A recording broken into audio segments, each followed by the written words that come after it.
बिस्मिल्लाहिर्रहमानिर्रहीम। अस्सलाम वालेकुम नाज़रीन, आप यूट्यूब चैनल देख रहे हैं। मैं इमरान खान।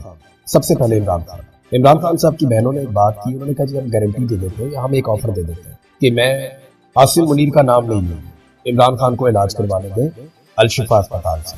अच्छा, ये एक ऑफर नहीं है, ये एक तरह से वो एक्सपोज भी कर रही है कि एक्चुअली आसिम मुनीर को प्रॉब्लम है इमरान खान साहब के इलाज से। यानी एक तरह का ये तंज है, एक तरह का वो सिस्टम को बेनकाब कर रही है। इन बहन भाइयों ने पाकिस्तान के निजाम को जितना नंगा किया ना, उतना आज तक कोई नहीं कर सका। या सोशल मीडिया का दौर है, वरना फातिमा जिन्ना के पास अगर सोशल मीडिया होता तो वो उस वक्त के जर्नैलों के कपड़े उतार देती और बता देती कि इनकी असल औकात क्या है। अब ये बहनें और ये भाई ये बता रहे कि जनाब असल मामला ये नहीं है कि इमरान खान का कानूनी मसला है, आसिम मुनीर का मामला जाती मामला बनाया हुआ है और एक खौफ है आसिम मुनीर को। तो उन्होंने कहा जी कि मैं आसिम मुनीर का नाम नहीं लेती, मैं ये ऑफर दे देती। अच्छा, हमारे कुछ छोटे दिमागों वाले लोग हैं, वो समझे कि ये सीरियस बात हो रही है। भैया आसिम मुनीर को एक्सपोज किया जा रहा है। अब ये जुल्म के खिलाफ तो बोलते नहीं है, ये कभी नहीं कहते कि आसिम मुनीर साहब जुल्म बंद कर दें, ये कभी नहीं कहते कि पाकिस्तान की मिलिट्री एस्टेब्लिशमेंट जो गंद लगातार पिछले 70 साल से मार रही है वो उसको अब बंद कर दे, क्योंकि अवाम उनसे मुतनफर हो चुकी है और बहुत हद तक अब लोग खड़े हो गए। माजी में लोग ऐसे खड़े नहीं हुए जैसे लोग अब खड़े हो गए, और एक मकबूल तरीन लीडर जेल में। ये जनाब अब बहाने बनाते हैं कि मजलूम के अंदर कीड़े निकालते हैं कि मजलूम ने ये क्यों किया, मजलूम ने वो क्यों कहा। कभी ये कहते हैं कि इमरान खान को फौरन डील ले लेनी चाहिए, इमरान खान को सर नीचे झुकाकर माफियां मांगनी चाहिए, कभी ये लोग ये कहते हैं। और जैसे ही कोई नरम बात आती है साथ ही कहते हैं देखा लेट गया। ये किसी हाल में खुश नहीं होंगे, ये हर लिहाज में एक बुग़्ज़ के अंदर मुब्तला है। ये लग्जरी तैयारा इन्होंने ले लिया, एक उस पर बात नहीं करेगा। अच्छा, एक के बाद एक ये बहाने बनाते हैं। मुझे हैरत होती है कि इतने झूठे हैं ये कि रमजानुल मुबारक में भी झूठ बोलते हैं। बहरहाल आसिम मुनीर के ऊपर ये एक तरह का दबाव है कि ठीक है यार, आपका नाम नहीं लेते, आप इमरान खान का इलाज तो करवाएं। अब इमरान खान की बहनें कहती हैं कि अगर इमरान खान को जमानत मिल जाती है तो हम उनको सीधा अस्पताल लेकर जाएंगे, अल-शिफा अस्पताल लेकर जाएंगे अगर जमानत मंजूर हो जाती है। और ये डोगर साहब तो केस ही नहीं लगा रहे इमरान खान साहब का। और अलीमा खानम ने कहा कि बानी पीटीआई इमरान खान साहब की रिहाई तभी मुमकिन है जब जस्टिस सरफराज डोगर केस की समाअत करेंगे। जब जमानतें मिलेंगी तो इसी वक्त इमरान खान साहब को जेल से सीधा अल-शिफा अस्पताल लेकर जाएंगे, ये जनाब उन्होंने कहा। अब नाजरीन आगे आप एक और बात की तरफ के इमरान खान साहब का जेल से एक पैगाम है। इमरान खान साहब की बहनों ने एक प्रेस कॉन्फ्रेंस की है, और ये प्रेस कॉन्फ्रेंस मैंने आपको एक दिन पहले बताया था कि वो बनी गाला में प्रेस कॉन्फ्रेंस होगी, वहीं जाकर उन्होंने प्रेस कॉन्फ्रेंस की। पहले उन्होंने कोशिश की कि वो अडियाला जेल के बाहर जाए, वही वो बात करते, लेकिन फिर अडियाला जेल उनको जाने नहीं दिया गया। इस मरतबा उनकी गाड़ियों को दूर चक्री के पास रोक लिया गया। अब तो इंटेलिजेंस भी ये काम कर रही है कि इमरान खान की बहनें जेल तक पहुंचे ही ना, तो मुलाकात तो बहुत दूर की बात है। उसके बाद फिर वो बनी गाला गए, वहां जाके इमरान खान साहब की बहनों ने प्रेस कॉन्फ्रेंस की, और इमरान खान साहब ने बुशरा बीबी की बेटी के जरिए से जो चंद पैगामात बाहर भिजवाए, वो 4 मेन चीजें हैं जो इमरान खान साहब ने जेल के अंदर से पैगामात बाहर भिजवाए। नंबर 1, मेरी आंख ठीक नहीं है, ये इमरान खान साहब बता रहे हैं। देखिए, पाकिस्तान तहरीके इंसाफ का जो आखिरी शख्स इमरान साहब को मिलकर आया था इमरान खान को, वो सलमान सफदर।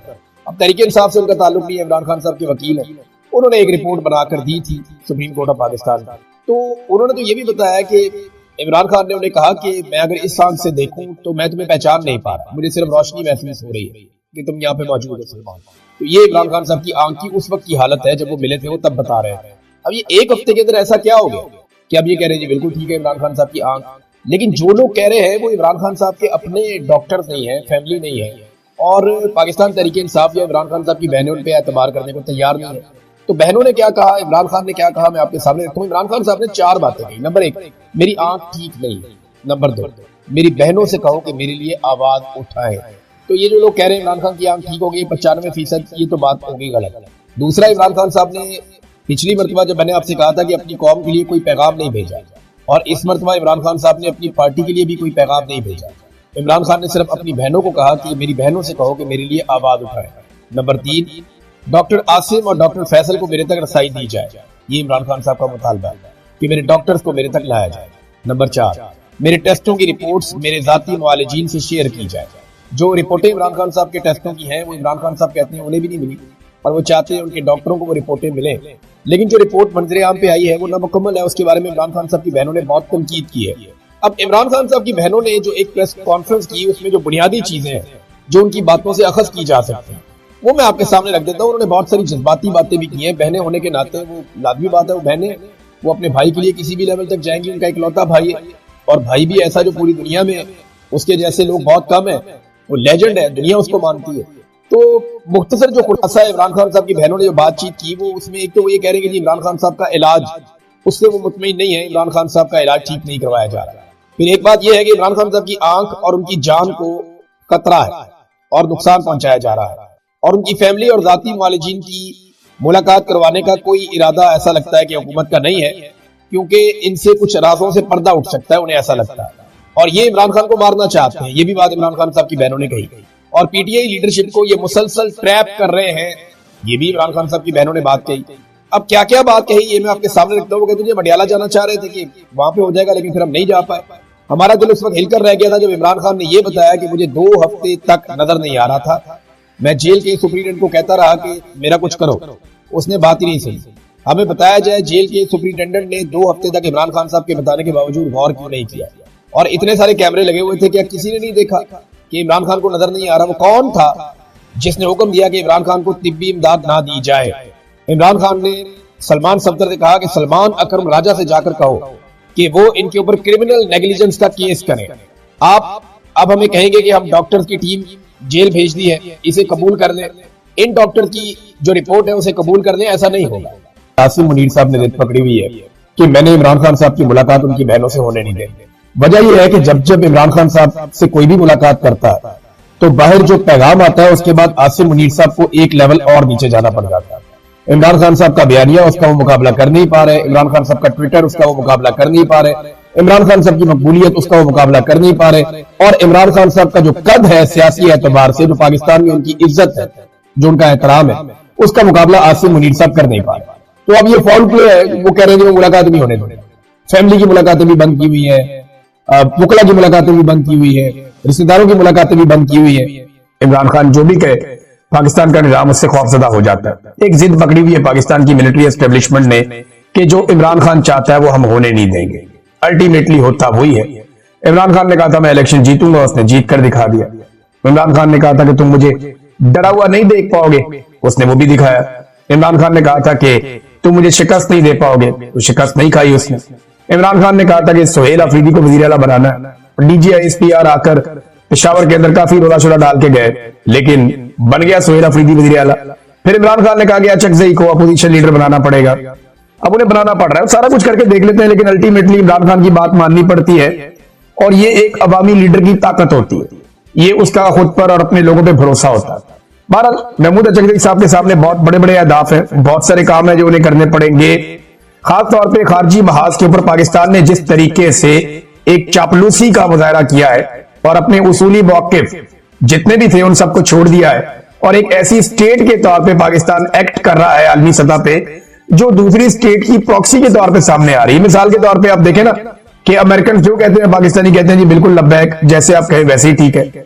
बल्कि बाद में जो खुफिया मालूमात मंजरेआम पे आती हैं, या डोनाल्ड ट्रंप जब पोल खोलते हैं, या मार्को रूबियो जब पोल खोलते हैं, तो पता चलता है कि फील्ड मार्शल ने और शहबाज शरीफ ने किस लेवल पे पाकिस्तानी मौक़िफ़ को लचक में नहीं लेकर आए, बल्कि बिल्कुल यू टर्न ही ले लिया पाकिस्तान के कौमी मौक़िफ़ के ऊपर, और पाकिस्तानी कौम को बताया भी नहीं, और यहां पे मौलवियों को मिलकर इस्लाम का मंजन बेच देते हैं।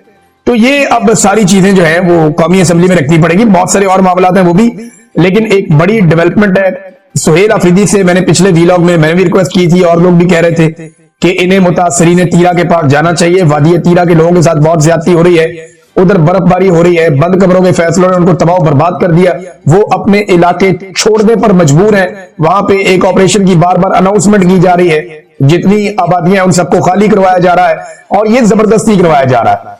खैबर पख्तूनख्वा की हुकूमत ये नहीं चाहती। अब मैं आपको बताता हूं कि सुहेल अफरीदी साहब को पहले बताया गया कि मौसम खराब है, आप वहां नहीं जा सकते, और आपने नहीं जाना, हेलीकॉप्टर नहीं जा सकता। फिर सुहेल अफरीदी साहब ने जनाब गाड़ियों पे जाने का फैसला किया। ये पेशावर से अपना काफिला लेकर निकले, और मिलाकर ये अपनी जान को खतरे में डाल रहे, वो जान बहुत खतरे में है। और ये वादी तीरा का इलाका है, यहाँ पे आपको पता है अच्छे और बुरे हर तरह के तालिबान फिरते हैं, तो सुहेल अफरीदी की जान खतरे में। इसके बावजूद वो गए, उन्होंने कहा जी बंदूक का मुकाबला बंदूक से किया जाता है, ये यहां की रवायत है। लेकिन इस वक्त यहां एक तरफ से बंदूक है तो दूसरी तरफ जबान, जिस पर एक फरियाद है। मैंने अपनी कौम के बच्चों के हाथों में बंदूक की जगह कलम देने का वादा किया है। हम अमन चाहते हैं, जंग नहीं चाहते। ये सुहेल अफरीदी ने वादी तीरा में खिताब किया है। ये कुछ मनाजिर मैं देख रहा हूं यानी बर्फबारी हो रही है, क्या बेचारों के लोगों के हालात हैं और लोग बैठे हुए हैं बेयारो मददगार। फिर सुहेल अफरीदी ने कहा जिन गाड़ियों को टोकन नहीं मिले इनको अभी टोकन जारी करके मेरे काफिले के पीछे रवाना किया जाए। ये मुल्क हमारा है, किसी के बाप की जागीर नहीं है। अब मामला यह है कि ये लोग अपना इलाका छोड़ रहे हैं, वहां ऑपरेशन हो रहा है और सुहेल अफरीदी साहब बतौर वजीर आला मजबूर हैं कि जैसा वहां पे मिलिट्री एस्टेब्लिशमेंट चाहती है ऑपरेशन करना वो ऑपरेशन करे। सुहेल अफरीदी सिर्फ इस वक्त अपने लोगों के साथ खड़ा ही हो सकता है, लेकिन ताकत है नहीं उसके पास, वफाकी हुकूमत भी नहीं है इनके पास। इमरान खान की वफाकी हुकूमत बनी थी लेकिन छीन ली, शहबाज शरीफ को दे दी, और अब सूबाई हुकूमत के पास ये इख्तियार और ये ताकत और वो बंदूक तो नहीं है, तो फौज जबरदस्ती वहां पे ऑपरेशन कर रही है बकौल सूबाई हुकूमत के, और सुहेल अफरीदी के पास इसके अलावा कोई और चारा नहीं है कि वो अपने लोगों के अंदर जाए, उनको वहां से निकाले। तो तीरा के मुतासरीन के साथ उनकी कुछ वीडियो भी आई है सुहेल अफरीदी की, और धुंध की वजह से, खराब मौसम की वजह से कहा गया कि जी आप नहीं जा सकते, लेकिन वो तीरा के इलाकों में मौजूद रहे सारा दिन और उन्होंने वहां लोगों से मुलाकातें भी की। लोगों ने कहा जी हमें टोकन ही नहीं दे रहे, हमें यहां से निकलने नहीं दे रहे। तो सूरत हाल जो है वो बहुत बहुत अजीब है। कुछ लोग इसमें ये कह रहे हैं सुहेल अफरीदी को, जो मुखालिफिन है, कि आप इस ऑपरेशन की खामोश हमायत कर रहे हैं। वो ये कह रहे हैं जनाब कि आप, ये तो एक तरह की खामोश हमायत है कि आप इस पे आवाज नहीं उठा रहे। दूसरी तरफ सुहेल अफरीदी ऑपरेशन के खिलाफ आवाज तो उठा रहे हैं लेकिन ताकत से उसको रोक नहीं पाएंगे। अब मेरे ख्याल में क्योंकि वादिया तीरा में इनके अपने पॉलिटिकल स्टेक्स भी हैं, तो सुहेल अफरीदी को इससे ज्यादा कुछ करना पड़ेगा, यानी उन्हें कोई एहतजाज ऐलान करना पड़ेगा, सूबाई असेंबली के अंदर इसके ऊपर बहस करनी पड़ेगी, कौमी असेंबली में और सेनेट में इस मसले को उठाना पड़ेगा, इसके लिए रैलियां निकालनी पड़ेगी, लोगों को एंगेज करना पड़ेगा। ये कुछ ना कुछ जो है वो सुहेल अफरीदी साहब को अब करना पड़ेगा। और क्योंकि देखें इन्होंने बड़ा सख्त एक मौक़िफ़ लिया था इमरान खान साहब ने और सुहेल अफरीदी साहब ने। नाज़रीन, शाह महमूद कुरैशी साहब का एक स्टेटमेंट है, यहां मैं आपके सामने रख देता हूं, वो जरूरी है और इंपॉर्टेंट है। शाह महमूद कुरैशी साहब ने यह कहा कि मुज़ाहमत के बाद मफामत ही होती है, लेकिन मुज़ाहमत तो देखें इस वक्त इमरान खान साहब की पॉलिसी है। उन्होंने कहा कि मुज़ाहमत के बाद मफामत ही होती है, गुफ्तगू से ही मुल्क आगे बढ़ सकता है। अदालत में पेशी के मौके पर वो मीडिया से बात कर रहे थे, उन्होंने कहा कि इमरान खान साहब ने मुज़ाकरात का इख्तियार महमूद खान अचकज़ई साहब को दिया है, वो बेहतर फैसला कर सकते हैं कि क्या करना है। हम लोग तो जेल में यहाँ पे अंदर बंद बैठे हैं, यहाँ पे मालूमात भी पूरी नहीं मिलती। फिर उन्होंने कहा कि फवाद चौधरी हमारे साथ एक पार्टी में रहे, मैं अस्पताल में था तो वो इयादत के लिए आ गए, अब घर आए मेहमान को मैं ये तो नहीं कह सकता कि क्यों मिलने आए हो, बस इतना ही है, शाह महमूद कुरैशी साहब ने कहा। और यही बात पहले इससे हुई भी थी। और साथ ही उन्होंने कहा कि पाकिस्तान ने अफगानिस्तान की बहुत मदद की है, हमारा अफगानिस्तान से जायज मुतालबा है कि इनकी सरजमीन हमारे खिलाफ इस्तेमाल ना हो, अमन चाहते हैं और अफगानिस्तान को हमारा साथ देना चाहिए। अब नाज़रीन, ये शाह महमूद कुरैशी साहब की बातचीत है, लेकिन मुज़ाकरात के हवाले से देखें, फवाद चौधरी बार बार कहते हैं कि अडियाला जेल के मकीन से अगर आपकी बातचीत नहीं हो रही तो आप चले जाएं कोट लखपत जेल में। अब कोट लखपत जेल का जो सबसे बड़ा ओहदेदार है वाइस चेयरमैन पार्टी का शाह महमूद कुरैशी, वो ये कहते हैं कि नहीं, ये इमरान खान साहब ने इख्तियार दिया और मैं इमरान खान साहब के साथ खड़ा हूं, ये भी उन्होंने कहा और बार बार कहा। तो महमूद खान अचकज़ई साहब के कोर्ट में बॉल है कि वो अब इस मामले को किस तरफ लेकर जाते हैं। नाज़रीन, इमरान खान साहब को कैद तन्हाई में रखा हुआ है, उनसे तो आपको पता है कि मुलाकातें हो नहीं रही, कोई वहां से तो इंफॉर्मेशन आ नहीं रही, लेकिन एक इंफॉर्मेशन मेरे पास आज से चंद दिन पहले आई थी। अब कुछ छोटी छोटी चीजें उसके साथ डॉट कनेक्ट हो रहे हैं, तो मैं उसको इंफॉर्मेशन को रिवील कर देता हूं। हुकूमत ने, और हुकूमत जब मैं कहता हूं तो अब ये एस्टेब्लिशमेंट और हुकूमत का गठजोड़ आप समझें, इन्होंने कुछ ऑडियोज के ऊपर काम करना शुरू किया था इससे कुछ अर्सा पहले, और उसमें कुछ टेक्निकल लोगों को शामिल किया गया था और खिदमात ली गई थी और कुछ पैसा वैसा भी खर्चा गया था, कुछ सॉफ्टवेयर है, कुछ दूसरी चीजें। तो इसमें आर्टिफिशियल इंटेलिजेंस में कुछ एडिटिंग एप्स भी हैं साथ में, जो ऑडियोज को एडिट करती हैं और मुख्तलिफ पोर्शंस को जोड़ती हैं और एक वो बनाती हैं। पहले से ये काम करते रहे माजी में, इन्होंने ये काम किया था। जो जज थे, जो डैम बनाने वाले जज थे, जो डैम बनाने में बहुत मशहूर हो गए, साकिब निसार साहब, उनकी भी एक ऑडियो को आर्टिफिशियल करके बना दिया था। कुछ और लोगों की ऑडियोज को भी किया था, इमरान खान की भी किया था, लेकिन वो इतना कामयाब नहीं हुआ था। तो अब उससे बेहतर सॉफ्टवेयर और बेहतर आर्टिफिशियल इंटेलिजेंस के जरिए से इन्होंने कोई गेम डाली और कुछ ऑडियोज तैयार किए हैं इमरान खान साहब की मुबैना तौर पर। अच्छा, ये जो ऑडियोज है ना, ये ऑडियोज अभी भी इस काबिल नहीं है कि इन्हें पब्लिक किया जा रहा है। मैंने पूछा, मैंने कहा पब्लिक क्यों नहीं की, फिर ऑडियोज अगर बना ली है और बड़ी शानदार ऑडियोज है इमरान खान की, तो पब्लिक क्यों नहीं करते? उन्होंने कहा जी ये पकड़ी जाएगी।